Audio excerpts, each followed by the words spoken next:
Olá, pessoal, sejam bem-vindos ao Passeio Sem Dúvidas. Vamos resolver uma questão aqui do Enem, Enem 2019, e ela fala o seguinte: os movimentos ondulatórios são representados por equações do tipo, mais ou menos, A vezes o seno de WT mais um determinado valor, tá?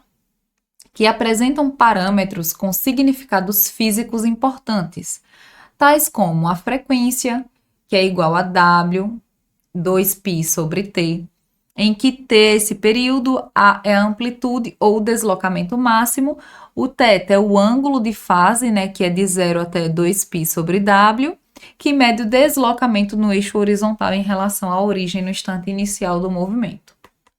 O gráfico representa um movimento periódico de P em função de PT em centímetros, em que P é a posição da cabeça do pistão do motor de um carro em um instante t, conforme ilustra a figura. A expressão algébrica que representa a posição pt da cabeça do pistão em função do tempo é de quanto? Vamos lá. Todas as vezes que cai questão de função seno e cosseno, a gente precisa lembrar de alguns parâmetros. Primeiro, esse A aqui, como a própria questão falou, ele é a amplitude, ele que define o máximo e o mínimo, tá? Esse W aqui, a questão falou que ela é a frequência, né? Determinada por 2π sobre t. Então, W é igual a 2π sobre t. Ela disse também que esse t é o período, né? E aí, a gente observando o gráfico, a gente já consegue determinar o período. Lembrem-se que o período é o período angular, né? O espaço em que o gráfico ele sobe, ele alcança o seu valor de máximo e o seu valor de mínimo. Então, perceba que ele subiu, desceu e voltou ao zero. Então, o período desse gráfico é π. E aí, através disso, a gente já consegue determinar quem é o valor de W, tá? Porque vai ficar 2π sobre π, ou seja, W é igual a 2. Com esse valor, a gente já consegue eliminar algumas alternativas, né? Lembrem-se que W, ele está acompanhando o T. Então, não tem como ser 4 e 4, tá? A gente elimina a letra C e letra E, beleza?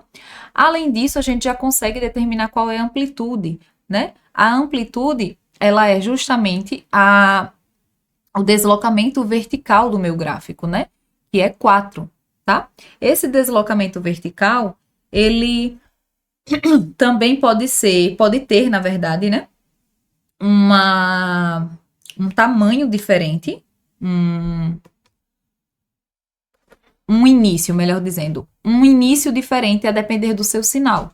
Se ele for positivo na minha função seno, ele sobe e depois ele desce.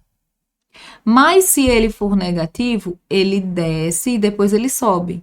O nosso gráfico aqui, ele tem um comportamento justamente de subir para depois descer.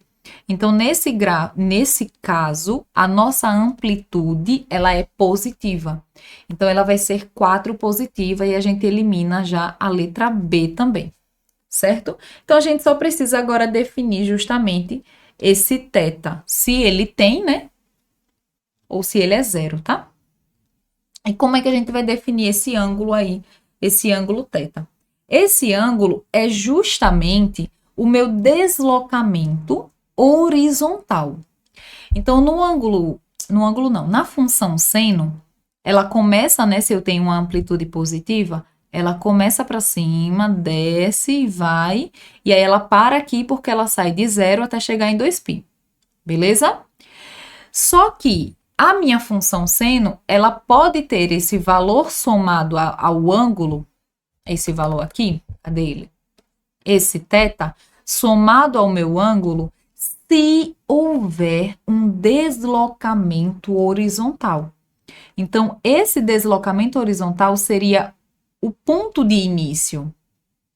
O nosso ponto de início, se ele fosse diferente de 0, ele não começaria na origem. Ele começaria em um determinado ponto, em outro determinado ponto.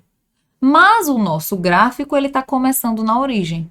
Então, esse esse ângulo θ, ele é zero porque não há um deslocamento horizontal, nem para a direita, nem para a esquerda.